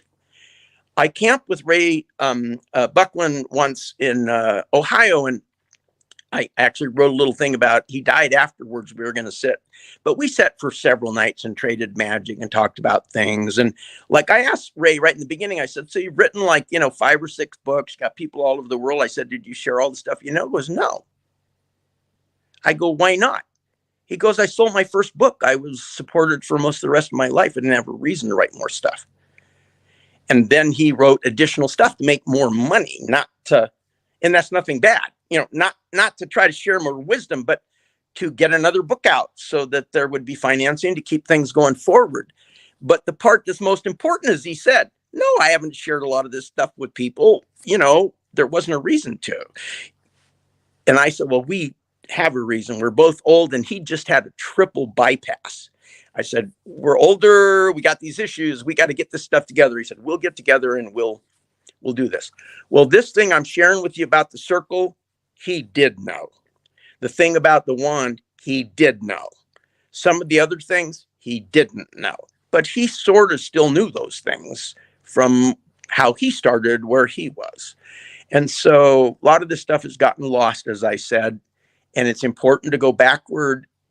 More important than any other single thing is if you do things, ask yourself why you're doing it, try to research it, and try to find verification of some sort that it actually is the right answer to your question of why you're doing it. Yes. Somebody else had a question in the comments. They said, you're saying we've created our own dogma without really understanding why we do what we do. Yes. And I don't mean that in a derogatory way. I create my own dogma too. I mean, we're human beings. So all this stuff I'm sharing with you, I've added a lot of my own thoughts.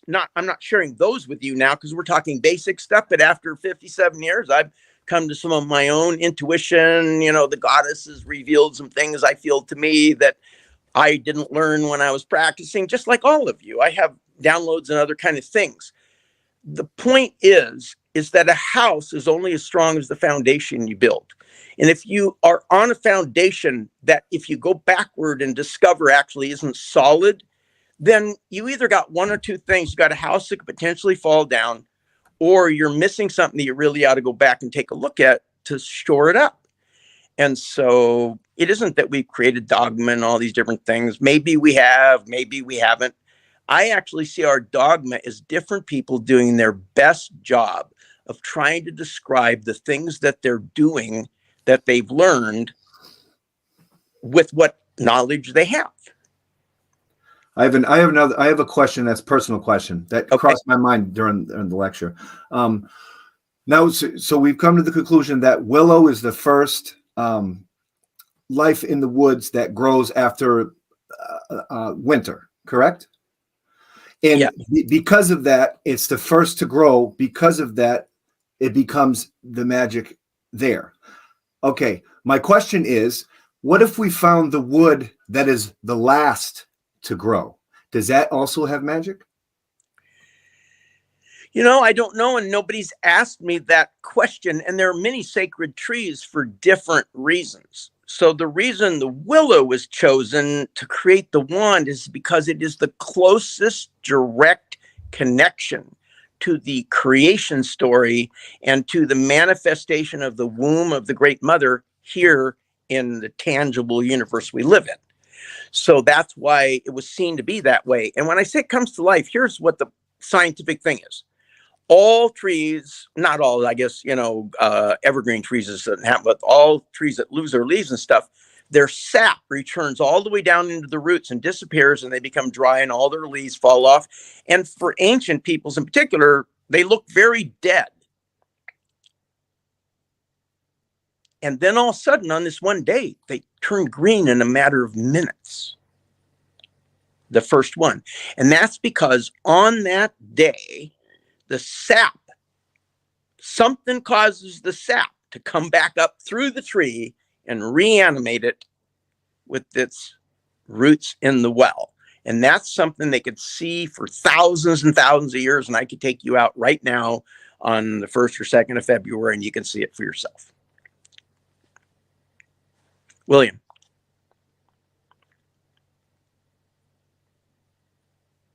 Hey, Patrick. I just had a question. You talked about a lot of this knowledge being lost or just with people not taking the time, I guess, to learn these old ways or old traditions. Like one way you described it is taking the walks in the woods and whatnot. It's kind of a two-part question. One is, do you think that with the evolution of internet and people going online and stuff like that has only compounded the problem versus going to the elders and learning directly from them? And the second part is, do you believe that people should also be learning more about the archaeology and the anthropology and how it relates to what our practitioners do and have done for thousands of years to get a better understanding of what they're trying to accomplish today? That is a great question, and it helps me to share a couple things I wanted to share but couldn't find an opening for in what I was going to say. So the first thing that I want to say is that, well, let's go backwards and say your first question, because I now focus on the second half of it. Say the first question again, but in just a very simple form. I heard the question. I just am focused on the answer for the second one. Okay, sorry. It was the, do you feel that with the evolution of the internet and that Got it. has only compounded the problem? I got it. Okay. Here's what I would say to that. 25 years ago, I had a college student come to me and say, Patrick, you are not going to believe what has just come out. They're actually demonstrating it at the university and you can come and see it. And I go, what is it? He goes, it's unbelievable.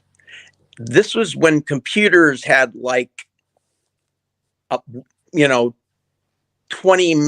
kilobytes or something crazy like that. And I went into the room and there were a whole bunch of college students around and they had a thing that was developed by one of the early developers for, computer stuff. And it was called a walk in the woods. And it was a visual video program, and one of the very first videos ever on a TV kind of thing, for a computer. And it was pictures in real time of like walking in the forest in the woods. But it had a thing that you could plug in, and they didn't used to have the kind of plugs we have, but you had to have all these gadgets and stuff you had to go through. Had a thing you could plug in, and while you were walking through the woods, it would spray pine scent on you in a jar that's, it had a thing where it go, psst, and you'd smell the pines as you're like walking through. And the people are going, oh my God, it's just like walking in the woods. And at that time, I looked at the students, I said, obviously, none of you have ever walked in the woods. And I'm going to tell you today, there is no replacement that you could do on the internet or anywhere else that could replace seeing, smelling, observing, and touching and, tasting nature and the various plants and herbs and observing the thing coming from the green and all those kind of things. And you could, in fact, make a video of the willow turning green, and you could share that so people could really see it's happening. But with the technology we got, hey, I just watched a singing dog the other day that's like really able to do anything. So nobody anymore believes that if you see it on the internet, it means it's true in some way. But if you walk out in the woods and you look at a tree and it becomes live right before your eyes, there's no way to deny it. So I think that is my answer to that. I think that the internet stuff is compounding it and making it worse only because we are not at the same time making sure we're still connected to where this all originated from. So we should be doing both, because I see the internet as magic too.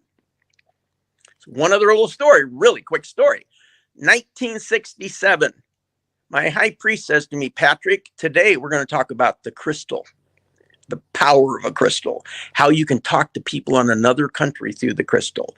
Why are there crystal balls? What is such and such? And he said, I want you to get your crystal radio. Now, many of you may not be old enough to even know what a crystal radio is, but when I was a kid, you had a little tiny thing and it had a little crystal on it with some little coils around it, and a little thing is smooth back and forth with an earphone. And you could actually have a radio where the crystal gathered radio waves and played music, and you listened to your radio stations by moving the little piece of metal back and forth across the coil on that thing.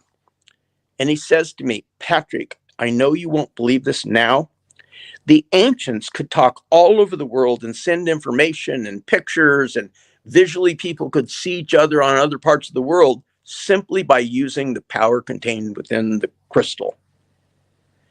But one day, the crystal will be discovered in modernity, and it will send those same pictures and gave that same access that it's had since the beginning of time to all humanity. And now we are talking through that crystal right now. So this is a magical thing we're doing from my perspective right now. All we're doing is crystal ball in spades. And I believe there's still more to discover in that regard.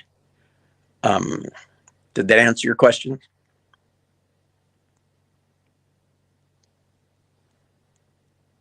William? Yeah, yes, it did. Thank you very much. Okay. So one other thing I wanted to share with you, and I think we should wind up fairly soon because I would like people to ask a few more detailed questions, and there are so many things to share. So I already talked with Harold and Monique, and probably, as many of you know, I'm going into surgery, and I'm not sure what's going to happen with all of that. But I would be happy to come back and hold a few more of these and go into, other things that are the same kind of level of understanding of how and why things are in the future. And we'll try to coordinate that so we can cover a lot more than what we're currently covering.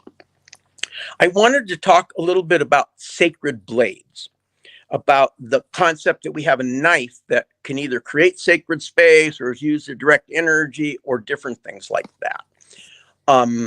There are many different names for them, and over different civilizations and times, they've had different names. Some of you have heard of what they say originates through Gardnerian tradition or something, that the Athame or Athame, as one of the kind of names of a sacred knife. And one of the things I want to share with you, which you could go to Europe, to like Stonehenge or Avebury, and you talk to the archaeologists there, and they will tell you that the very first blades that they collected are semicircular pieces of flint that are sharp from being chipped off. The word in ancient times for that chip is ata. It means crescent. Ata. They later discovered that was cool because it revolutionized everything. Once they had a little sharp thing, they could cut up animal skins. They could even make knives later, kill each other, all kinds of stuff. So it was a huge revolutionary thing. But they later discovered that flint is found in chalk. And chalk is the primary sacred earth that makes the Lazarmak, the sacred chalk that creates illumination. So they believe that chalk was a sacred thing they were looking for, or chalky ground, to make the sacred light. And they discovered, when they were trying to dig chalk, they broke one open and discovered flint inside of it. And when they discovered flint, they discovered how to make knives. But at some point later, they found out when they were chipping flint that it made fire. And when they discovered it made fire, they decided that the flint was the mother of fire, that it contained with it in itself the element of fire from the first element and spirit in the story of creation, and that's why there was fire hidden within the flint.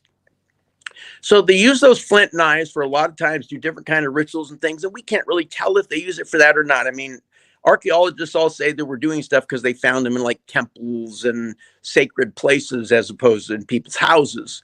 But those stones were used to do a lot of different sacred things. Later on, they switched to copper because copper came in.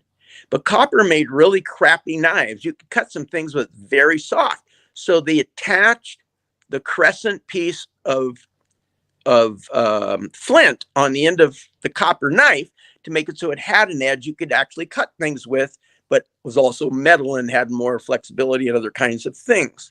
And many of those have been found in ancient sites, both in Europe and in Turkey and other kind of places like that.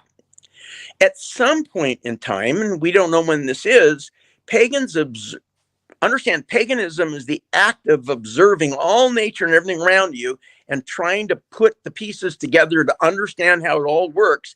Because if you could, you would have the secret of everything and know how to make everything work for you, or at least know that, like, if you walk in the woods and a mountain lion is following you, you know that you're supposed to like pick up a stick and defend yourself, because there are things you learn by practical things by simply being in the woods.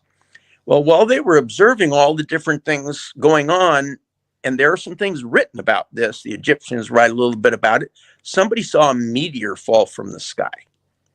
And they thought the meteor was the fire from the heavens, from the great mother coming to the earth.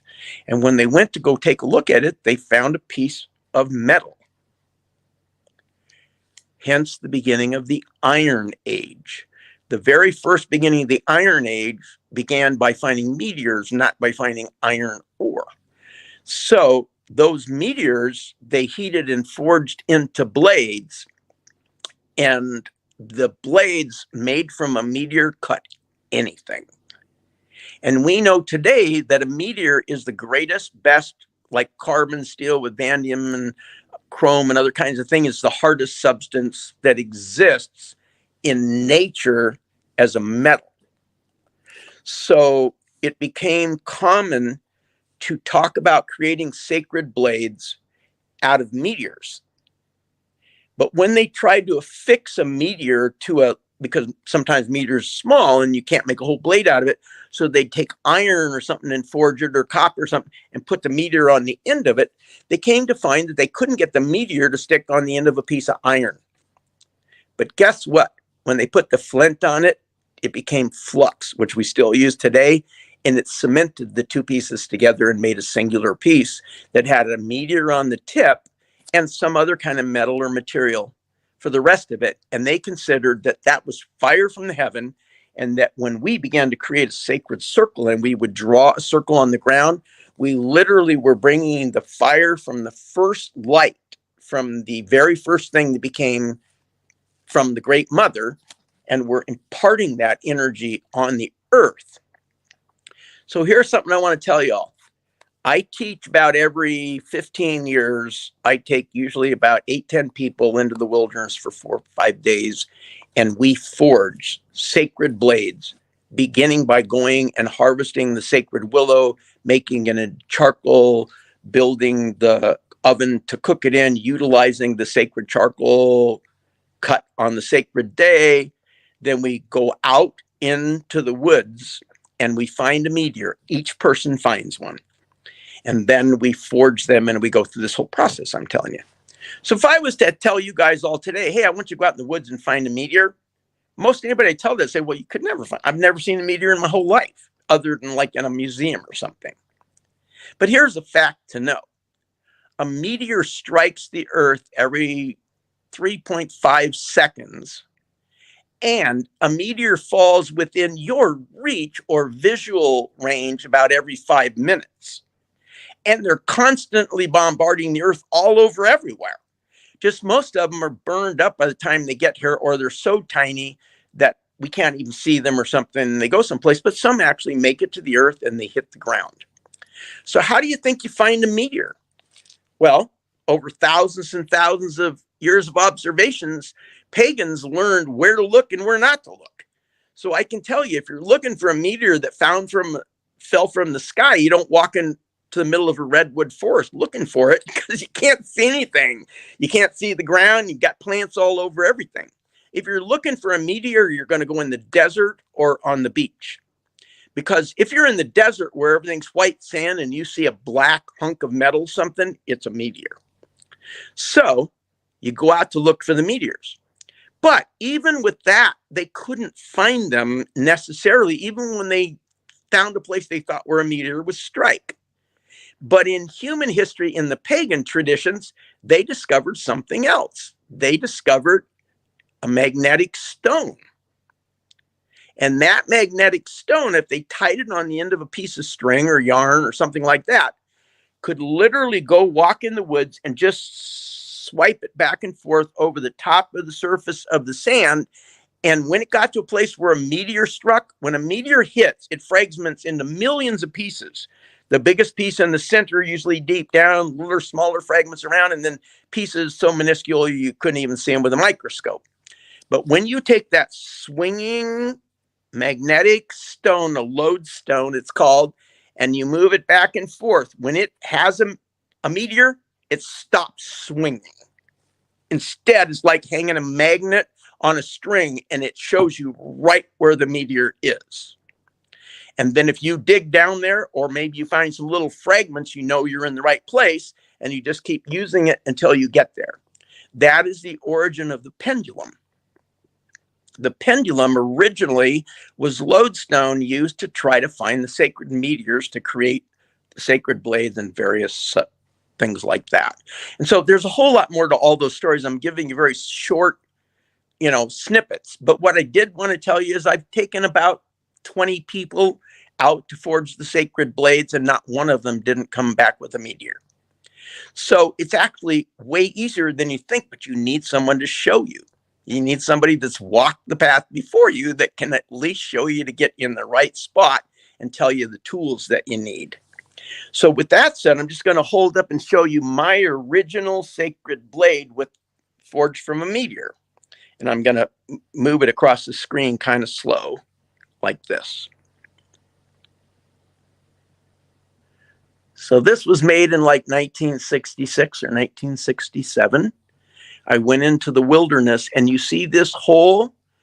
That was my own device to represent the circle and the connection between the sacredness of the heavens, the meteor, and the iron that was here on earth, coming together to unify heaven and earth, and then be connected, in this case, to a particular oak that was connected with the worship of oak trees and the sacredness of them.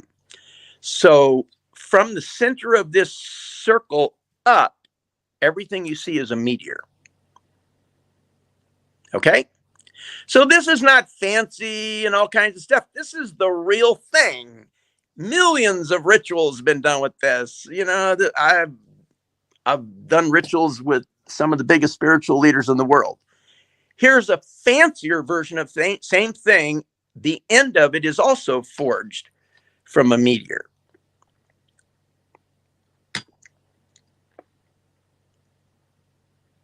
This one has the symbol for the chalice well, and has serpents biting their tails and a bunch of fancy stuff like that. But it's ultimately, again, forged from scratch.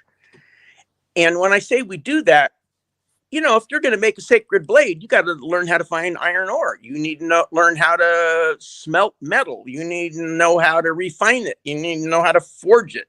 You need to know how to shape it. You need to know what rituals to do. You need to know what herbs are used.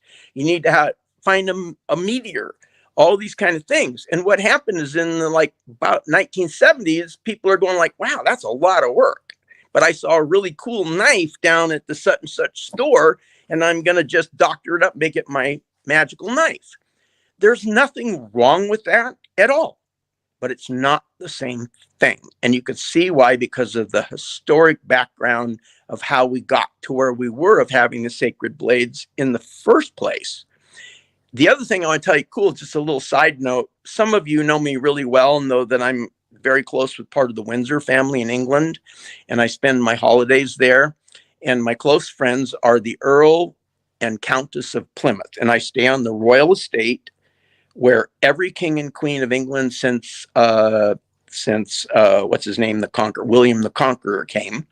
My dear, dear friend, who I'm now part of their family, Caroline Windsor, is the direct descendant of William the Conqueror. And her husband, the Earl, is the owner or the head of the East India Company, which his ancestor founded when his ancestor gave India to England as a gift. But there's another thing about him. His name's Ivor Windsor. If you look at their logo, that branch of the Windsors is a combined family of the Windsors and the Pendragons. He is a direct descendant of Uther Pendragon, King Arthur's father. And he has fragments of Excalibur, which he wanted me and Deepak Chopra was going to go and a bunch of other people to come back and try to reforge a new Excalibur utilizing what we did here in the Sacred Blades. And of course, there's a lot of people who want to go to that. But just kind of give you an idea how these things unfold. And the sacred blades that were made, like if you want to really follow them back, the farthest place we've traced them back to that wasn't England and Ireland was the island of Elba off the tip of Italy. And you can read about us all through history. The Greeks and the Romans stuff tried to skirt away from that place because there were magical people who lived there who made sacred magical swords and knives that could kill everybody and could make clouds come out of the sky and all kinds of stuff. And they had a continuous forge going 24 hours a day for like 1,000 years on that island. And it's all through the history books. You can read about it. Well, what were they doing there? They had giant kilns that they burned and created sacred blades. And all of them, they went into the European continent and harvested willow on the sacred day and brought it back to create the charcoal to impart the magic in the sacred blades they made. So just give you a little bit of a history thing, another interesting thing that you can look to and talk about. And I'm just checking here. So I think I'm kind of the end of what we might share tonight, and unless people have questions that I could go ahead and build on, because each step, as you can see, takes a lot of time and has a lot of history. And I also want to keep you in mind that even like sharing about the circle, the whole story of the circle take me about 2 or 3 weeks to share with you if we went for 6 or 8 hours a day. So I'm just giving you snippets so you have a place to start. Okay. Any other questions? We're at 2 hours, and that's a long time for all of you to hang on. Yes, Paco Gale. I can't see it. Oh, so that's okay. I also go by Gala. Okay, Gail. I'll call you Gayla just because I can't see the first word. That's okay. Okay, that's Gayla. my real name. So it goes back to the first question I asked a long time ago. And you don't have to do it tonight, of course. I first want to thank you for your time. You've given me all sorts of information, and I've been a pagan for over 40 years, and I didn't get a lot of the information. I am curious about the voting thing and the elements in the circles and their places, because that's a big thing. And there are some native traditions that follow the same pattern as I do, though they have different energies connected to the 4 directions. Right. The elements are the same in the same places. And I hope maybe if not at this time, at some other time, you could give, I'm curious about why they voted to change it when the old way was connected to the creation story. And so I would like to know more about that, just because it's a big part of my magical space. I can answer that one, but does somebody else want to add something to that question? It sounded like somebody was going to speak up. No? Okay. So let me answer that in its simplest form. It's 19, I don't know, and I'm trying to think, probably Andrea, you would know this more than me. I don't remember which year Buckland's book hit here. Do you know? Or a better question is, when did the first Gardnerians arrive here? Like in 67 or 68 or something like that. I can't say exactly when Buckland's was, but I remember being 17 and seeing the book. So that would make it 1977 when I saw it. And I think it was earlier than that. I think it was more like 72 or 3 or 4. So understand attributions to Gardner. And I'm going to tell you, he had a lot of stuff right. But what I'm telling you is that all those attributions, that everything we do comes from that. I can tell you that in 1954, there's just in my own tradition practice here. And to show you how stupid we were, in probably 70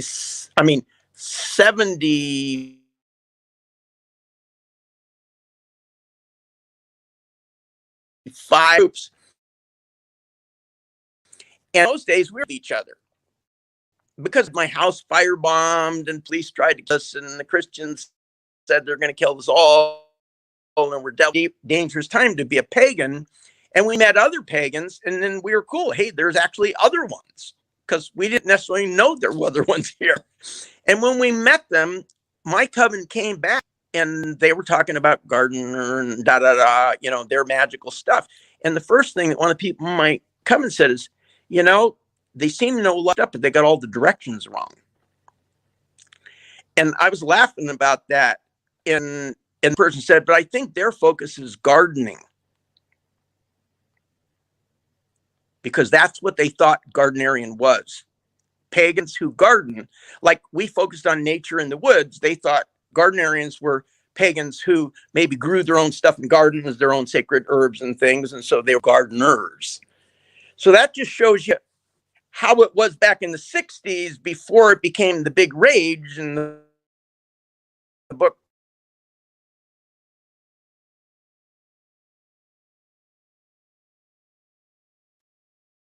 He's cutting out and frozen to me. So it's been about 2 hours, and I think that we've had a great presentation by Reverend Patrick McCollum. As we know, we have like a lot of storms coming through North America, so that might be some of the effect as it gets later in the evening. But I would like to thank everyone that showed up. This looks like this is going to be a continuation,